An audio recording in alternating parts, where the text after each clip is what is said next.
Hello, you wonderful people, and welcome to another episode of Super-Fanta-Fi.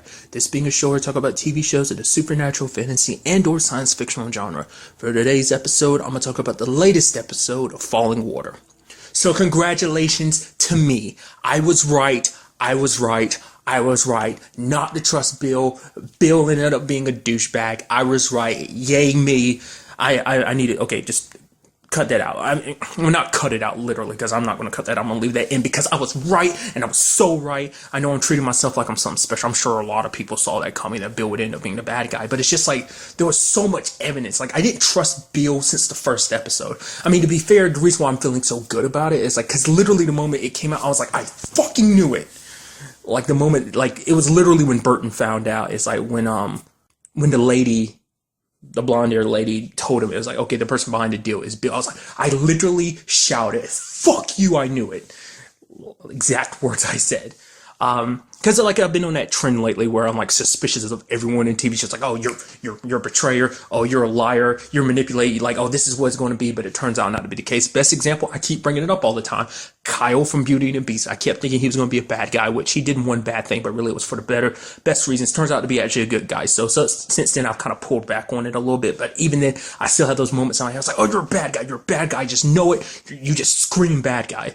But so I feel good about it. I know, like, I just want to kind of throw that out there just because, like I said, like I've been suspicious of him since the first episode. I really think the whole thing about his twin sister, once that backstory came out, I became even more suspicious of it. To me, that's when it cemented in my mind. It's like, okay, you're a bad guy, aren't you? Like, I kept thinking, like, they've yet to really reveal why they kind of did, because Woody ended up explaining that basically, apparently that room that Tess was in, the little white room with that device, apparently that was actually Bill's whole setup, because Woody actually used to be part of the experiment that Tess and the others were a part of.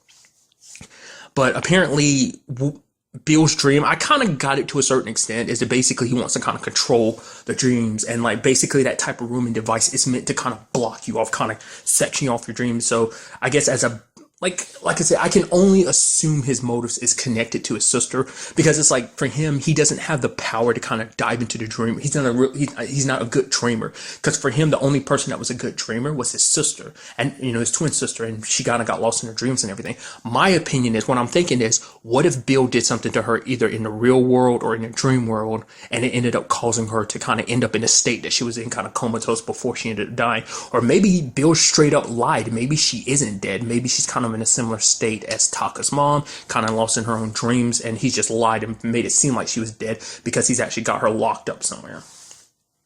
Because the fact is, like, maybe he was jealous of her because he couldn't really access the dream world, because he needed her to get that far.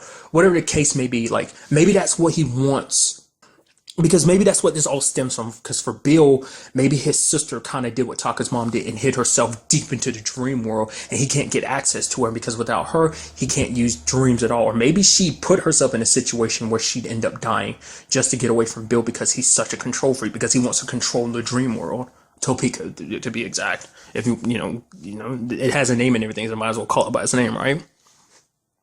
So that's why he's taken, like, why he'd say such a personal interest in Tess. I think it's also because, because at that time he didn't necessarily have her son, so he needed Tess. But I think it's also because he needs a combination of Tess and her son to really, because I feel like if he has Tess under his control, when she actually gets her son back, she'll be easier to manipulate, and her son will be easier to manipulate. I don't know, that's kind of how I'm thinking about the whole situation.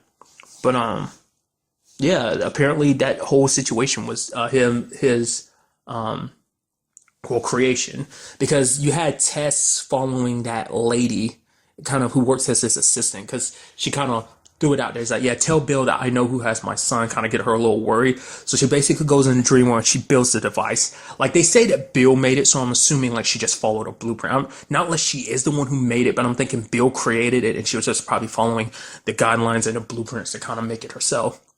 But she also seems to have that ability that Bill does. I don't quite understand what it is. It basically, you almost enter like Neo mode, where it's like basically you're moving so fast you kind of phase through. Because even Taka starts shooting at her. It was almost like she was dodging like something out of the Matrix and like dodging the bullets and everything. And the moment she grabbed Taka, she was able to kind of push him out of the dream.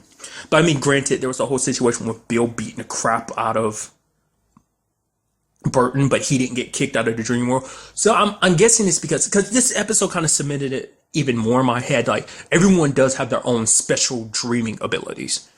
Like I said, we've already kind of explored Burton's a lot, just because his is kind of being able to kind of bleed his worlds together. That's his main ability. Like, the reason why, like, because out of any character, he's the only one that's like, you have the hardest time telling whether he's dreaming or not, because his world, he could be awakened in one moment and then bleed his world over into the dream world, or vice versa. So it's kind of hard to say what's what with him. That's why it was always so confusing. Tess, I guess her main ability is kind of finding people, because she kind of brings it, because Taka brings it up. He's like, oh, you found me pretty quickly. She's like, oh, I've had practice. But I think that might be her main power, being able to track people down in the dream world.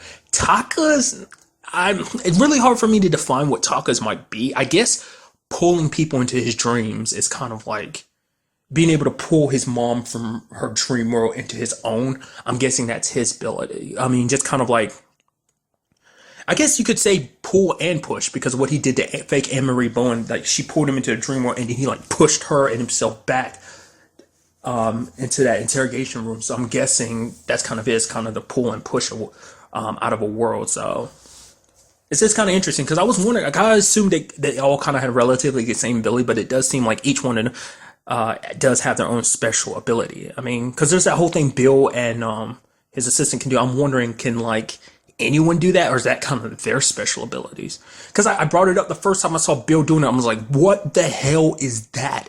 What does that even do? God, just so much went down in this episode. For one, Burton, to get the information he needed to get, he basically set up a whole meeting with his old firm, trying to get to the guy he thought had Tess's son, Mr. Song. And then basically the blonde lady is like, okay, so you want to get the information, you have to pay a price. And that price is she wants to basically vicariously live through his dreams, because she doesn't dream anymore. Like, it's hard for her, or maybe straight out impossible. So basically she had him take her to different points, connected to him and the lady from his dreams.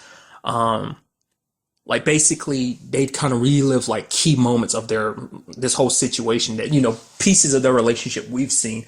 And basically she takes the place of the lady in his dream. It's like, oh, so how did it play out? And it's just like, oh, like, because she wanted to feel something, because she's kind of, I guess, empty on the inside. So the price was to basically feel something.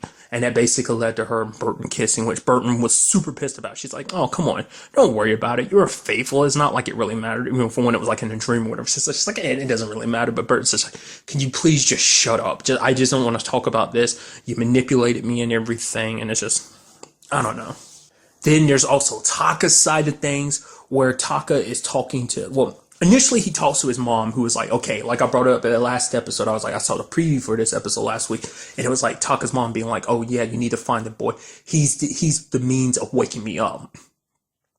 And it's like, give the boy over to those people, to basically the green sneakers. And he's like, but what about Tess? What about his mom? She's like, the fact is, she's like, the green sneakers won't make the same mistake they made last time. And that was basically keeping them separated. It's like, this time they'll stay together. And then Taka brings up the question, what if Tess doesn't want to go? Which is a viable question, because maybe she's like, okay, you might want me to go with you, but it's like, who the hell gives you the right to take my son? Like, oh, you could say like, you're going to have my son and bring me alone. It's like, no. How about I just take my son and we leave and not be a part of this? Her words were basically telling Taka, it's like, she trusts you, so convince her otherwise, which is like not really a good answer of like what will happen. Literally same thing with fake Anne-Marie Bowen. She was kind of like, yeah, if Tess wants to come along, she can. But it's like, they never exactly said what would happen if Tess said no. The fact of the matter is, you can assume it's like, oh, we'll take her son then, and just, she just won't see him, I guess. That's kind of how they're chalking up, because essentially, because Taka's like, I'm not going to let you hurt him. And then she's like, I would die before I let that happen. I was halfway expecting Taka to be like, I'll hold you to that.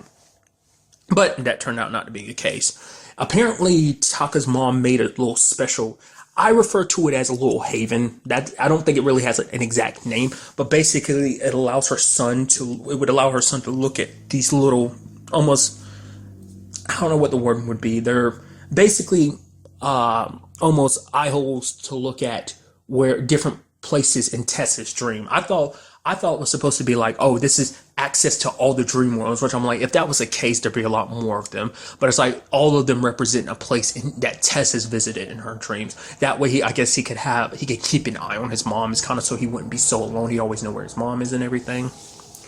The thing is that Taka necessarily, like, because Tess followed the lady and got to the building, but she activated the device and couldn't find her son. But and found out that Taka was following her. Taka was super reluctant because I think it's still to the point that Taka doesn't trust fake Anne-Marie Bowen. And I love that the entire time I've always referred to that. I've even thought about when I was watching episodes, like I always refer to her by her full name. I could always just call her fake Bowen or fake Anne or whatever, but I always just say that. Like it's like, yeah, fake Anne-Marie Bowen. I've called her that since the beginning, so it's like that's how it's gonna stay. So but even he doesn't necessarily trust him because it's like, because, Taka didn't learn what their motives is. They're trying to make essentially a utopia dream. I think they're trying to basically take Topeka and create a utopia world. And I don't think it's just supposed to be within Topeka. I think they're trying to bring Topeka to the outside world too, where everyone's connected in their dream. Or maybe it is supposed to stay within the dream worlds, but they want to connect everyone. They have this very utopian idea. I don't know.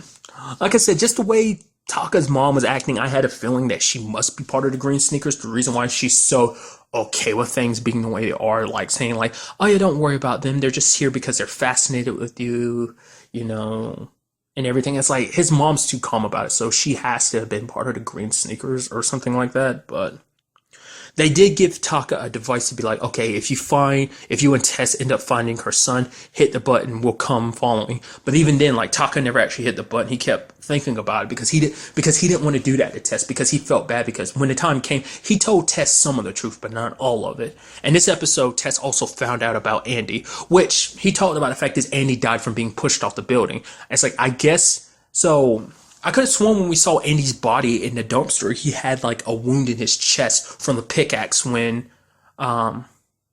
Tess hit him with it. So either that's something else Bill covered up, or the fact is that that's not what happened. Maybe he had blood on his shirt from the dream, but there was actually no wound from the pickaxe. So, I mean, but then again, Taka said the cause of death was falling off a building, not unless they really didn't look into it much further than that, I mean, with his resources and the way he handles things, I think Bill probably covered it up and whatnot. So there was also a question kind of presented in this episode that I am curious of what the answer is because we never actually got an answer.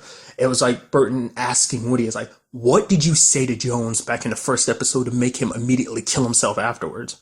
And it's like, you want to know? But Woody wouldn't tell him. So it's like, what was so bad that Jones ended up deciding to kill himself afterwards? I mean, that is something I'd almost completely forgotten about. I was like, right, something was so bad that it pushed him. I mean, because really the whole situation was very profitable for them. So it's like, I guess for him, it was like, it wasn't worth it because at the end of the day, he kind of sold his soul to, the devil essentially. I mean, there's kind of multiple devils in this situation because you have Bill being one and you also have, the firm boss, the one that, not the lady, but the dude that, Bert went off to talk to, consult with, so.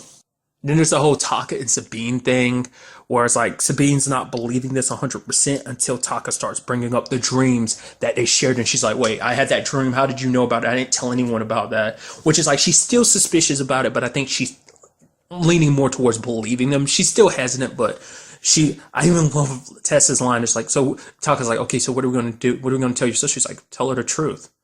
And then she turns to Sabine, I'm going to have to sleep with your boyfriend. It's like, okay, you were doing that just to be a douchebag. You were doing that just to kind of get a rise out of your sister, so.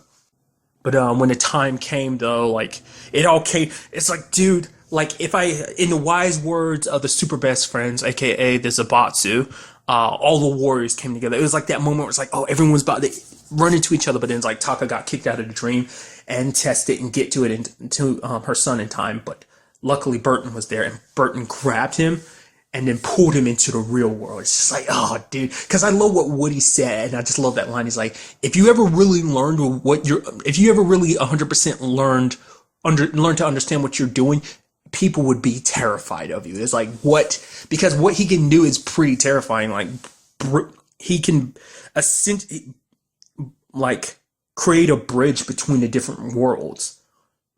No one else can do that. Like I said, that's just Burton's special ability, and he was able to bring her son into reality. I mean, what it seems like that might be the case. Maybe that's not the case. Maybe he brought him somewhere else in the dream world. But to me, I chalk that up to him bringing him into the real world. And it's like, well, it's interesting how that works because it's like, because it's not simple as like, oh yeah, he does something and it goes somewhere in his dream and he wakes up in the same spot. It's like, no, he woke up in a completely different spot because that's not where he was. Not unless that's where he went to sleep, but wherever he went to sleep, he was with Woody. So it's like, I don't know.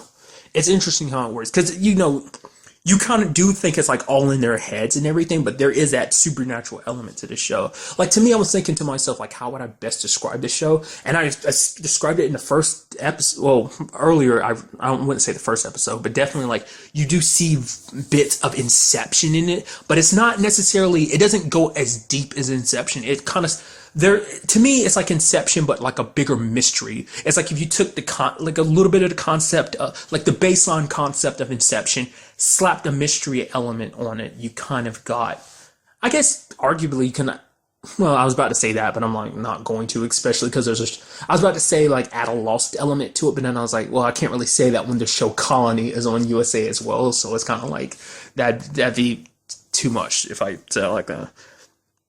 But nevertheless, like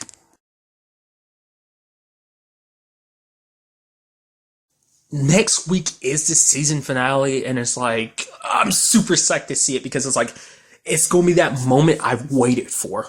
Because we've had moment one, but we're gonna have moment two where everyone, Taka, Burton, and Tess come together, and it's all gonna be for the sake of her son, and it's like trying to stop everyone else from getting. Because it makes you guys like we've seen what Taka did now, but it's like because Tess and Taka don't know that Burton has her son, like because Burton doesn't even know about her like real life because he's met Tess before, like obviously not just even a moment when they all three met, but they met prior to that in a dream. Plus, they met in that, what was it, a restaurant or whatever, where he kind of fully started embracing his power, where he just went through the mirror. That particular episode. So, but he doesn't realize that because Woody kind of brought it up. It's like, yeah, the boy has a mom, but it was like that's as far as that went.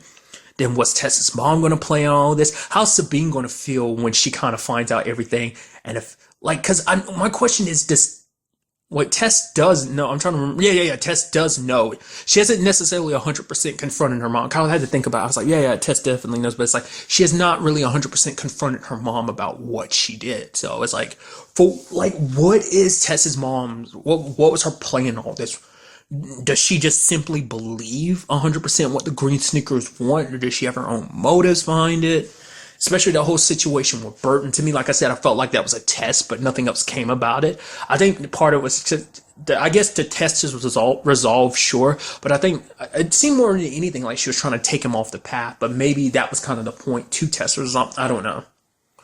I'm just curious to see where all this goes down next episode. It seems like it's going to be I've tried to avoid seeing anything. I saw like literally a second every time I was like, okay, is the preview over? It's the preview over. It's like, okay, the preview's over. Just because I wanted to kind of go in as blind as possible into this next episode. So going to be very interesting to see how it all plays out.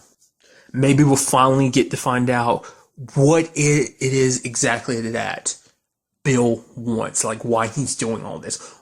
What everyone else in this whole situation is trying to get out of it too.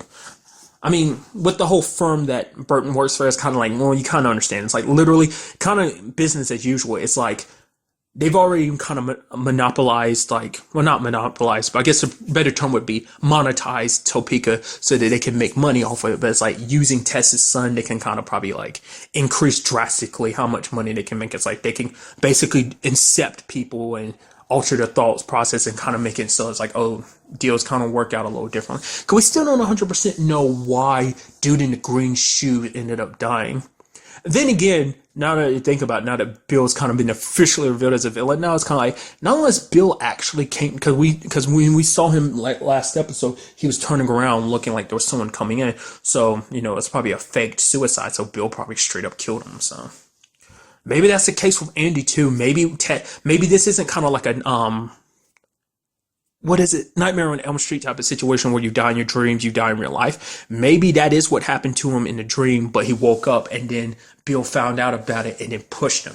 Because the reason why fake Anne Marie Bowen sent Taka in the first place was because like it's like, oh yeah, we tried before, but our other approach was more confrontational. It's like if you really wanted Tess's help, you should have came to her. But it's like they knew it wasn't going to work because they knew they wouldn't be able to get to Tess like they got to Taka. Because for Taka, like I still feel like they are using his mom. Like part of me is like, okay, his mom just straight up believes in the whole green sneakers believes, but there's also the possibility that the whole thing is a lie, that maybe they're manipulating his mom into saying that basically controlling her or threatening her and be like, if you don't get Taka to join us or stay by our side, we're going to hurt your son.